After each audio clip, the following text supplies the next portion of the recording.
some who've speculated the strait will never go back to being the way it was before. What would you say? I would say, I think they're saying that in a doomsday sort of way. I would say it in another way. The strait is never going back to the way it was because the Iranians have used or tried to use it as a choke point. What we are going to see over the next 2 years, the strait's going to become irrelevant. It is going to become just another body of water, and I would say that more than 50 or 70% of the energy that moves through the strait now is going to go through underground pipelines. The strait's going to become irrelevant. Can pipelines make the Strait of Hormuz irrelevant? If the man responsible for the United States Treasury thinks the Strait of Hormuz can simply become irrelevant, then we need to stop and ask a much bigger question. Scott Bessent is not just another commentator. He is the 79th Secretary of the United States Treasury, the official department responsible for managing America's finances, protecting its financial system, and confronting economic threats to U.S. national security. Before entering government, Bessent spent roughly 4 decades in global investment management, and yet, when speaking about the Strait of Hormuz, Bessent has just made a shocking prediction. Well, his suggestion is simple. That is, build pipelines, move the energy around the strait, and eventually Hormuz becomes just another body of water. But is it really that simple as he views it? Because there is a problem with looking at Hormuz as nothing more than just an oil route. As previously discussed in our previous video, oil is only the beginning when it comes to the Strait of Hormuz. We get LNG, petroleum products, fertilizer, ammonia, sulfur, petrochemical feedstocks, and the enormous maritime supply chains connecting the Gulf to the rest of the world. So today we're going to follow the pipelines if it is simply possible, as Bessent said.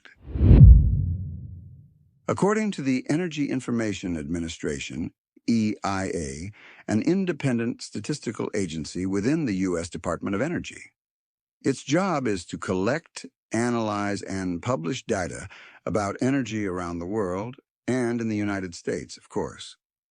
EIA's latest figures are very useful. It reads, about 20.9 million barrels per day of oil moved through Hormuz in the first half of 2025. That is 20% of global petroleum liquids consumption. Existing Saudi and UAE bypass pipelines could move only about 4.7 million barrels per day at combined capacity, which is far below the total Hormuz flow. So, 20 million a day via the Strait of Hormuz and 5 million via pipelines, do the math. And there is an even bigger problem with Bessent's statement.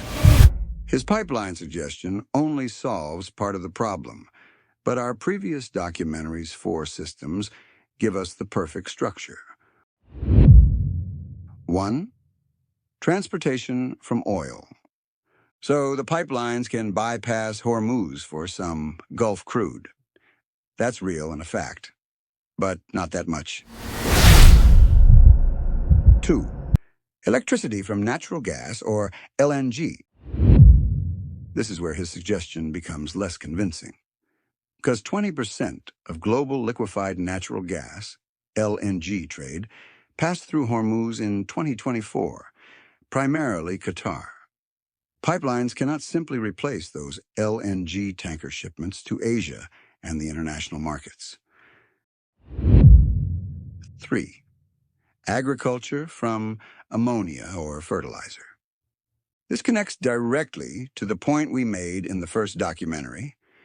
Natural gas to ammonia, ammonia to fertilizer, fertilizer to crops, and crops become the food we eat.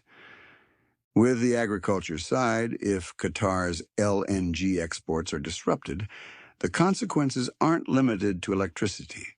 Natural gas is also a critical feedstock for ammonia production and therefore nitrogen fertilizer that crops need to grow. 4. Petrochemicals. The Gulf doesn't just export crude oil. Its energy system feeds refineries and petrochemical industries, producing materials used throughout the global economy. So yes, a pipeline can move oil around the strait, but it cannot move Qatar's LNG around the strait. It cannot move every petrochemical product around the strait, and it cannot make the strait irrelevant. The International Energy Agency, IEA, current assessment is particularly useful here. It reads, only Saudi Arabia and the United Arab Emirates, UAE, have operational crude pipelines capable of rerouting significant volumes around Hormuz, while countries including Kuwait, Qatar, Bahrain, Iraq, and Iran remain heavily dependent on the strait for exports. IEA estimates 3.5 to 5.5 million barrels per day of available alternative crude export capacity through Saudi Arabia and the UAE versus roughly 20 million barrels per day of oil exports through Hormuz in 2025. That's only around 18 to 28% of the 2025 Hormuz oil export volume. Let's see these points below. Point 1. The part Besant is right about. Besant isn't inventing this idea because Gulf has been building ways around Hormuz for years. EIA confirms Saudi Arabia and the UAE already have bypass infrastructure. Saudi Arabia has the East-West pipeline reaching the Red Sea, and the UAE has the Habshan-Fujairah pipeline, allowing crude to reach the Gulf of Oman without passing through Hormuz. Aside that, there are additional proposed and expanded routes. Point 2. Now let's look at the numbers. Traffic via Hormuz, 20.9 million barrels per day, versus traffic via Saudi and UAE, 4.7 million barrels per day. Definitely not a good replacement. That is not all. There's another important distinction. Pipeline capacity is even less than the actual available spare capacity. EIA's earlier assessment estimated only about 2.6 million barrels per day of Saudi and UAE capacity could actually have been available during a disruption because the pipelines don't normally operate at maximum capacity. Yes. Point 3. The LNG problem. Around 1/5 of global LNG trade moved from Qatar through Hormuz in 2024. And factually speaking, there is no underground pipeline from Qatar's Ras Laffan terminal to countries like China. So in this case, the LNG has to become a seaborne commodity before it reaches international market. Point 4, agriculture. This is where a shipping choke point becomes a food story. As discussed, natural gas to ammonia, ammonia to fertilizer, fertilizer to crops, and crops become the food we eat. Point 5, petrochemicals.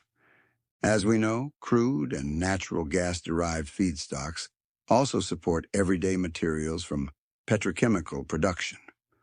Oil and gas becomes the petrochemicals needed to produce plastics, chemicals, and industrial materials. Point 6. Hormuz becomes irrelevant. Truth is, Strait of Hormuz can never be replaced. Bypassing some oil flows is not the same thing as replacing the strait.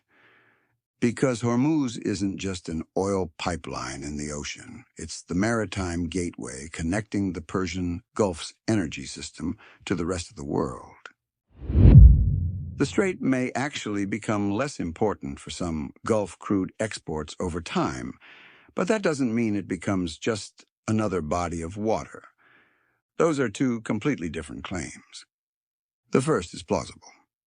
The second requires you to explain what happens to Qatar's LNG, maritime petroleum products, countries without sufficient bypass infrastructure, fertilizer/feedstock supply chains, petrochemicals, tankers, and global shipping, and lastly, the enormous volumes that pipelines simply cannot absorb.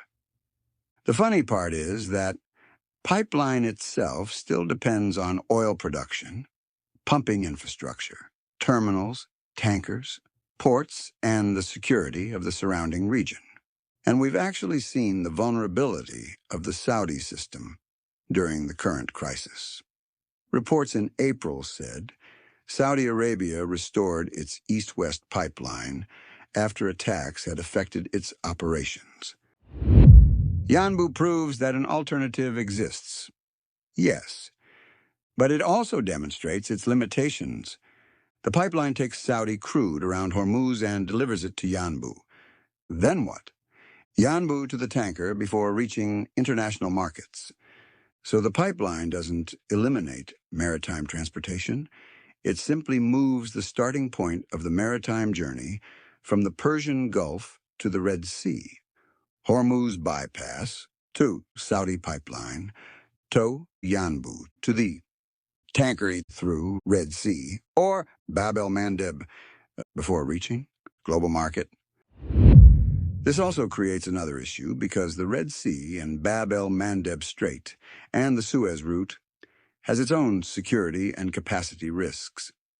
Current reporting shows that Red Sea and Bab el-Mandeb security problems have already affected Saudi exports through Yanbu and caused vessels to alter routes. So let's assume every possible oil pipeline worked perfectly. Without disruptions, Qatar's LNG still has to reach the global market by sea. The IEA says almost 93% of Qatar's LNG exports transited Hormuz in 2025, and Qatar and the UAE together accounted for almost 20% of global LNG trade through the strait. The IEA says there are no alternative routes to bring those LNG volumes to the global market. That means oil can partially bypass Hormuz. LNG cannot simply be put into an underground pipeline and sent to Asia. What I am saying is, pipelines can bypass some oil, but they cannot replace all oil flows. They don't eliminate maritime shipping. They don't solve LNG. They don't solve countries' dependence on Hormuz. And clearly, they don't make the Strait of Hormuz itself irrelevant. Please take note of this. The pipeline isn't just a pipe. There are pumping stations, terminals, storage facilities, and export ports around the system. The IEA itself notes that substantial alternative flows haven't been fully tested operationally under a major Hormuz disruption. So, the bigger question we need to ask: what if no oil is even produced in those regions? A pipeline can solve a transport problem. It does not solve a production problem. If production is shut in because producers cannot safely operate, because storage fills, because facilities are damaged, or because exports cannot reach customers, then having another pipeline doesn't create the missing barrels. And we've actually seen this distinction during this 2026 war, when the IEA reported that alternative exports increased, but the overall loss of oil exports was still enormous because production was also curtailed. EIA likewise reported that Middle East production was shut in during the disruption and that prices became substantially more volatile. So Besant's claim, which is pipelines will make Hormuz irrelevant, might be a good suggestion. We ask these 7 questions. 1. What exactly moves through Hormuz? Because as of now we know it is not just oil. 2. How much can pipelines actually replace? Because 3.5 to 5.5 million barrels per day versus 20 million barrels per day of oil exports in 2025 is not enough. 3. What happens to LNG? Since around 20% of global LNG trade passed through Hormuz in 2025, with no alternative route for Qatar and UAE LNG to reach the global market. 4. What happens to fertilizer and ammonia? because the International Trade in Goods, WTO, has documented direct disruption to fertilizer trade through Hormuz. 5. What happens if another maritime choke point is also disrupted? 6. How resilient are the alternative pipelines and their export terminals? 7. What happens if the problem isn't transportation, but production itself? What we know is pipelines can bypass part of Hormuz, but they cannot reproduce everything Hormuz does. If you enjoyed this discussion, don't forget to hit the subscribe button.